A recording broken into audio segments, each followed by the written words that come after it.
اللهم صل على سيدنا محمد طب القلوب ودوائها وعافية الأبدان وشفائها ونور الأبصار وضيائها وعلى آله وصحبه وسلم. பெரும்புக்குரிய பெரியோர்களே, சகோதரர்களே, அல்லாஹ்வின் நல்லடியார்களே, அல்ஹம்துலில்லாஹ். அல்லாஹ் ரப்புல் ஆலமீன் நமக்கு தராவீஹ் தொழுகையை இலகுவாக்கி தந்திருக்கிறான். அவனுடைய அருள்மறை இறைமறை வசனங்களை அழகான முறையிலே சுருக்கமான முறையிலே கேட்கின்ற அருமையான வாய்ப்பை அல்லாஹ் நல்கியிருந்தான். நம்முடைய ஹாஃபிஸா மூலமாக அல்லாஹ் கபூல் செய்து பொருந்து கொள்வானாக.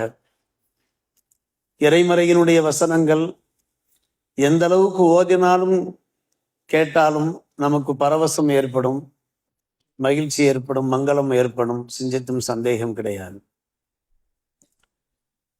இறைமறை தொழுகையிலே வைத்து ஓதப்படுகிறது, இறை இல்லங்களிலே வைத்து ஓதப்படுகிறது. அதே போன்று நம்முடைய சொந்த இல்லங்களிலேயும் ஓதப்பட்டு கொண்டே இருக்க வேண்டும். குர்ஆன் ஷரீஃப் என்றும் ஓதப்பட்டு கொண்டே இருக்க வேண்டும். நேற்றைய லைலத்துல் கத்ர் சிறப்பு சொற்பொழிவிலேயும் ஆபீஸ் அவர்கள் நமக்கு அதை வலியுறுத்தி சொன்னார்கள்.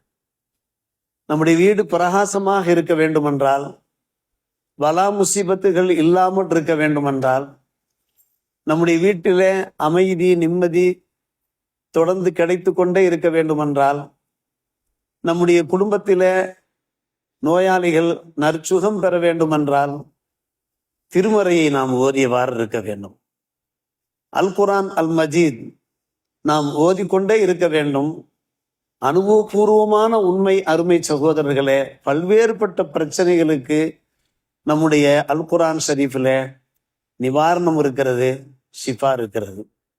அதைத்தான் நாம் எடுத்த மாத்திரத்தில் ஓதி காண்பித்த வசனத்திலே சொன்னோம், வனுநஸ்ஸிலு மினல் குர்ஆனி மா ஹுவ ஷிஃபாஉ வ ரஹ்மத்துல் லில் முஃமினீன்.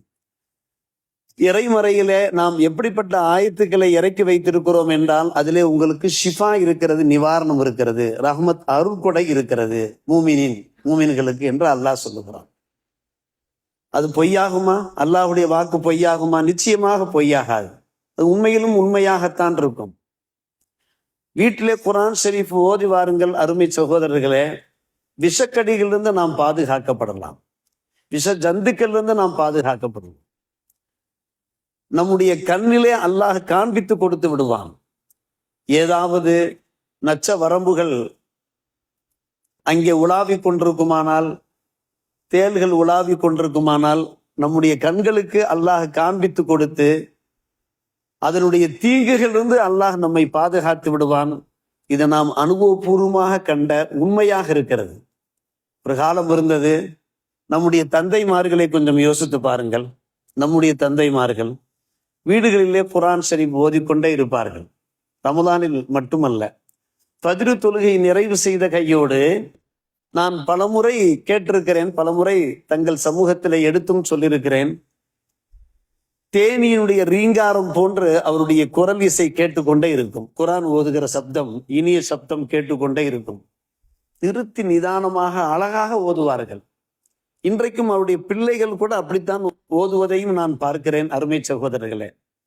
அதன் காரணமாக அவர்கள் ஈருலக பாக்கியங்களை பெற்றார்கள். நமக்கும் அந்த பாக்கியங்கள் கிடைக்க வேண்டுமே.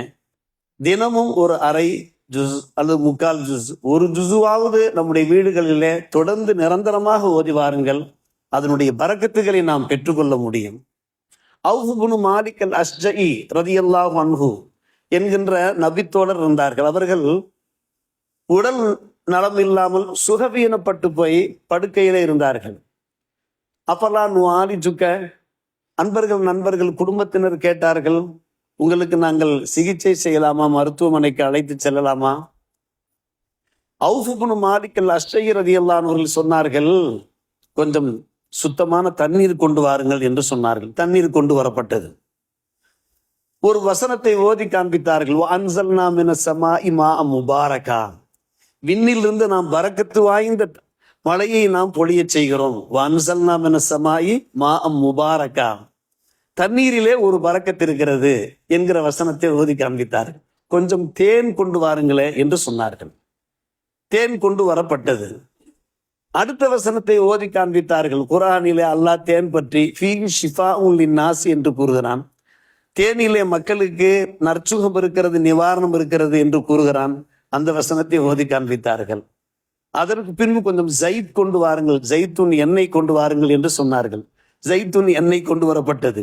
உடனே 3ஆம் வசனத்தை ஓதி காண்பித்தார்கள். மின் ஷஜரத்தின் முபாரக்கத்தின் ஜைத்தூனத்தின் என்கிற அந்த வசனத்தை, சூரத்து நூறிலே வருகிற வசனத்தை ஓதி காண்பித்தார்கள். அந்த ஆலிவ் மரம் பற்றி அல்லாஹ் கூறுகிற போது முபாரக்கான மரம், அதிலிருந்து தயாரிக்கப்படக்கூடிய ஆயில் இருக்கிறதே அது ஜைத்தூனா, அது முபாரக்கான எண்ணெய் என்று அல்லாஹ் சொல்லுகிறானே, பரக்கத்து வாய்ந்த எண்ணெய். எனவே 3ஐயும் கலக்குங்கள். 3ஐயும் கலந்து ஒரு சிறப்பு உருவாகிவிட்டது. அதை பருகினார்கள், நலம் பெற்று விட்டார்கள், சுகம் பெற்று விட்டார்கள். இன்றைக்கும் மருந்துகள் தயாரிக்கிறார்களே, சிறப்புகள் தயாரிக்கிறார்களே, அதில் இது போன்ற நல்ல பொருள்களைத்தான் கலக்கிறார்கள். நம்முடைய முன்னோர்கள் நம்முடைய வீடுகளில் மழை பொழியுமானால் உடனே என்ன செய்வார்கள்? மழையின் நீரை சேகரித்து வைத்துக் கொள்வார்கள். அதற்கெல்லாம் இந்த வசனம் தான் காரணம். அன்சல்னா மினஸ் ஸமாஇ மாஅ முபாரக்கா. நம்முடைய குடும்பத்தில் யாருக்காவது உடல் நலம் குன்றுமானால் உடனே அந்த மழை தண்ணீரை வைத்து சில மருந்துகளை சேர்த்து சில மூலிகை சாறுகளை அதிலே கலந்து கொடுப்பார்கள், நலம் பெற்று விடுவார்கள். இது குர்ஆனில் காணப்படுகிற உண்மை. அருமை சகோதரர், நம்முடைய கையிலே வெண்ணெய் இருக்கிறது, நாம் ஏன் நெய்யை தேடி செல்வானே? அன்பான பெருமக்களே, நம்மிடத்திலே அருமையான அருள்மறை இருக்கிறது, இறைமறை இருக்கிறது. சில குடும்பங்களிலே சில சோதனைகள், சில முசீபத்துகள், என்ன செய்வது என்று வகை தெரியாமல் திகைத்து கொண்டிருக்கிறார்கள். வீட்டிலே குர்ஆன், பெருமானார் ரசூலே கரீம் ஸல்லல்லாஹு அலைஹி வஸல்லம் சொன்னார்கள், வலா தஜ்அலு புயூதக்கும் மகாபிர, உங்களுடைய வீடுகளை நீங்கள் கபர்களாக ஆக்கி விடாதீர்கள். வீட்டிலே நேற்று ஹாஃபிஸா சொல்லியது போன்று சூரா அல் பக்ராவை ஓதுங்கள். எந்த வீட்டிலே சூரா அல் பக்ரா ஓதப்படுகிறதோ அந்த வீட்டிலிருந்து சைத்தான் வெகு தூரம் சென்று விடுவான் என்று சொன்னார்கள். வீட்டிலே ஒரு குழப்பம் ஏற்படுகிறது, ஒரு சண்டை சச்சரவு ஏற்படுகிறது, ஏதாவது சங்கடங்கள் ஏற்படுகின்றன என்றால் அந்த சைத்தான் தான் காரணம், அந்த இப்லீஸ் தான் காரணம். அந்த இப்லீஸை விரட்டி விட்டால் அங்கே நிச்சயமாக அமைதி உண்டாகிவிடும். இது பெருமானார் ரசூலே கரீம் ஸல்லல்லாஹு அலைஹி வஸல்லம் அவருடைய அருள்வாக்கு, திருவாக்கா இருக்கிறது. ஒரு பக்கம் பார்க்கிறோம், உடல் கூறு ரீதியாக நமக்கு குர்ஆன் ஷரீஃபிலே நமக்கு மருத்துவம் கிடைக்கிறது, சிகிச்சை கிடைக்கிறது. மற்றொரு பக்கம் பார்க்கிறோம் அருமை சகோதரர்களே, குர்ஆனுடைய அந்த ஆயாத்துக்களை, சூறாக்களை நாம் ஆய்ந்து பார்த்தோம் என்றால் அதிலே நமக்கு நிறைந்த படிப்பினைகள் இருக்கிறது. அதிலே பல்வேறுபட்ட எச்சரிக்கைகள் இருக்கின்றன. அவற்றை நாம் சீர்தூக்கி நாம் பார்க்கிற போது நமக்கே ஒரு நடுக்கம், ஒரு திடுக்கம் ஏற்பட்டுவிடும். உமர் இப்னு கத்தாப் ரலியல்லாஹு அவர்கள் இரவு நேரத்திலே தெருவே நடந்து வந்தார்கள். வீட்டிலே ஒரு சூறா ஓதப்பட்டு கொண்டது. வத்தூர் கிதாபி மஸ்தூர் என்கின்ற அந்த சூரா ஹாஃபிஸா அவர்கள் ஓதி காண்பித்தார்கள் அல்லவா 2-3 நாட்களுக்கு முன்னாலே. அதிலே அந்த சூறாவுடைய தொடர்ச்சியிலே இன்ன அதாப ரப்பிக்க வாக்கியா என்கின்ற ஒரு வசனம் இருக்கிறது. உன்னுடைய ரப்பனுடைய அதாபு இருக்கிறதே, அது நிச்சயமாக நிகழ்ந்தே தீரும். யார் இந்த உலகத்திலே தப்பு தாண்டவங்களிலே குற்ற செயல்களில் ஈடுபடுகிறார்களோ அவர்களுக்கு அதாபு நிச்சயம் என்கின்ற அந்த வசனத்தை கேட்டார்கள். உமர் இப்னு கத்தாப் அப்படியே மூர்ச்சையாகி விழுந்து விட்டார்கள். மஹ்ஷியா, மயக்கமாகி விழுந்து விட்டார்கள். அவர்களை கடந்து சென்ற நண்பர்கள் அப்படியே அலாக்காக அவர்களை தூக்கி சுமந்து கொண்டு சென்று அவருடைய வீட்டிலே படுக்க வைத்தார்கள். படுக்க வைத்து அதற்கு பின்பு கிட்டத்தட்ட 1 மாத காலம் அந்த அதிர்ச்சியிலிருந்து அவர்கள் மீளவில்லை. அந்த அதாபுக்கு நாம் ஆளாகிவிடக்கூடாதே. அவர்கள் மருத்துவம், ஒரு பக்கம் உடல் கூறு ரீதியாக மருத்துவம், இன்னொரு பக்கம் ஒரு ஆன்மீக சிகிச்சை. ஆம், அந்த ஆயாத்துக்களை சிந்தித்து பார்க்கிறார்கள், யோசித்து பார்த்து அந்த குர்ஆனில் உள்ள சுபசோபன செய்தி நமக்கு கிடைக்க வேண்டுமே, அதுல உள்ள எச்சரிக்கைகள், அந்த எச்சரிக்கைகள் பிரகாரம் அல்லாஹ் நமக்கு எந்த ஒரு நஷ்டத்தையும் அதாவையும் தந்து விடக்கூடாது என்று யோசித்தார்கள். எனவே குர்ஆன் இருக்கிறதே அருமை சகோதரர்களே, பெரியோர்களே, பல வகையிலே நமக்கு ஒரு சிறந்த வழிகாட்டியாக இருக்கிறது. நம்முடைய ஹஜ்ரத் அவர்கள் அடிக்கடி சொல்வார்கள், சுல்தானுல் ஆரிஃபின் என்று சொல்லுகின்ற ஃபுதைல் இப்னு இயால் ரலியல்லாஹு அன்ஹு அவர்கள் பிற்காலத்தில் ஒரு இறை நேச செல்வராக அவர்கள் திகழ்ந்தார்கள். ஆரம்ப காலத்திலே அவர்கள் மிகப்பெரிய ஒரு குற்றச் செயலிலே, ஒரு திருட்டு வேலையிலே அவர்கள் ஒரு கல்வராக இருந்து கொண்டிருந்தார்கள். ஒரு வீட்டிலே திருடுவதற்காக வேண்டி வீட்டிலே மதில் மேல் ஏறுகிறார்கள். உள்ளே இருந்து ஒரு முஸ்லிம் சகோதரர் குரானை ஓதி கொண்டிருக்கிறார். அது என்ன ஆயத்? அலம் யனில்லதீன ஆமனு அன் தக்ஷ குலூபுஹும் லிذிக்ரில்லாஹ் வமா நஸல மினல் ஹக். அற்புதமான வசனம். அதை கேட்கிற போது நமக்கே இதயம் நடுங்குகிறது, உள்ளம் உருகுகிறது. அருமை சகோதரர்களே, ஈமான் கொண்டவர்கள், அவர்களுக்கு இன்னும் நேரம் வரவில்லையா? அவருடைய உள்ளங்கள் அச்சப்படுவதற்கு, பயப்படுவதற்கு இன்னும் காலம் அவர்களுக்கு வரவில்லையா என்கின்ற அந்த வசனம். வமா நஸல மினல் ஹக்கி, இறைமறையினுடைய அந்த வசனங்களை கேட்டும் இன்னும் அவர்கள் திருந்தாமல் இருக்கிறார்களா?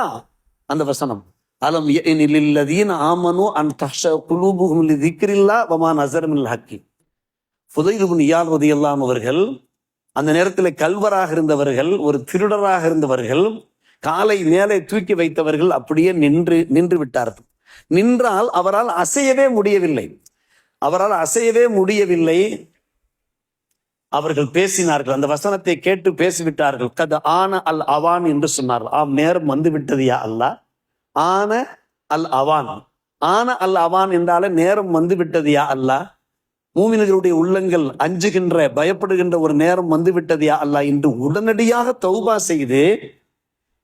செய்து இன்றைக்கு இறைநேச செல்வர்களுடைய வரலாற்று ஏடுகளை நீங்கள் புரட்டி பார்த்தீர்கள் என்றால், அந்த இறைநேச செல்வருடைய வரிசையில ஃபுதைல் இப்னு இயாத் ஒரு தனி இடத்தை பிடிக்கிறார்கள். அன்பு சகோதரர்களே, அப்படியானால் நாம் ஏதாவது தவறுகள், அல்லாஹ் நம்மை பாதுகாக்க வேண்டும், அந்த தவறுகள் விடுபடுவதற்குண்டான ஒரு நல்ல ஒரு வாய்ப்பு அந்த இறைமறை வசனங்களை வாசிப்பதன் மூலமாக கிடைக்கிறது. அதன் காரணமாகத்தான் நம்முடைய நண்பர்களிடத்தில் நாம் சொல்லுவது உண்டு, நீங்கள் குரான் ஷரீஃபும் ஓதுங்கள், வீட்டில் தர்ஜுமாவும் வைத்துக் கொள்ளுங்கள், அதே போன்று தப்சீர்களையும் வைத்துக் கொள்ளுங்கள். சமீபத்திலே ஒரு வீட்டிற்கு நாம் சென்றோம்.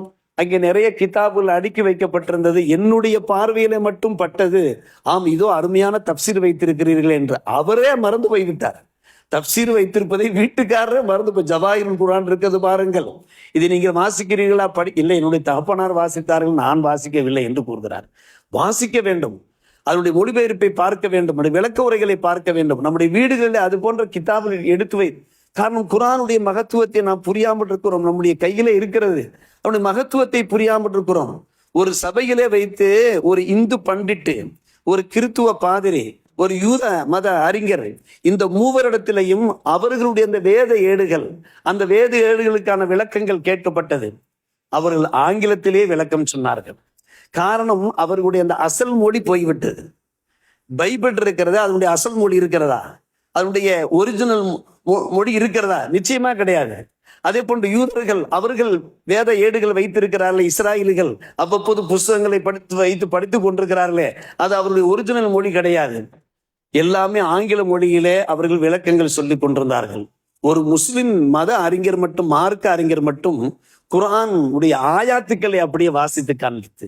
காரணம், அந்த மொழி அழியவே இல்லை. இன்று வரை, இந்த நிமிஷம் வரை அந்த மொழி, அரபி மொழி அழியவே கிடையாது. குர்ஆனுடைய மொழி அதுதான் பூர்வீக மொழி, தொன்மையான மொழி, தொண்டு தொட்ட மொழி. அன்பான பெருமக்களே, சுவனவாசிகளுடைய மொழி, கபராளிகளிடத்திலேயும் கூட அந்த மொழியில் தான் கேள்வி கேட்கப்படும். அதே மொழியிலேயே பதில் சொல்கின்ற வாய்ப்பையும் அல்லாஹ் நமக்கு தந்தருள்வான். அந்த மொழி மட்டும் மாறாமல் இருக்கிறது என்றால், இந்த குர்ஆனுடைய மகிமையும் மகத்துவத்தையும் நாம் புரிந்து கொள்ள வேண்டுமா இல்லையா? புரிந்த ரமலான் மாதத்திலே 30 ஜுஸுக்களையும் நாம் கேட்டோமே. எனவே அந்த குர்ஆனுடைய அந்த மதிப்பு மரியாதையை நாம் உணர்ந்து, வீட்டிலே நிறைய குர்ஆன்கள் இருக்கின்றன, நம்முடைய பள்ளிவாசல்லையும் கூட அடுக்கடுக்காக குர்ஆன்கள் இருக்கின்றன. நம்முடைய அருமை சகோதரர்கள், பெரியோர்கள் ஒரே குர்ஆனையே ஓதி கொண்டிருக்காமல் மாற்றி மாற்றி ஓதுங்கள். எல்லா குர்ஆனும் ஓதப்பட வேண்டும், எல்லா முஸ்ஹஃபுகளும் ஓதப்பட வேண்டும்.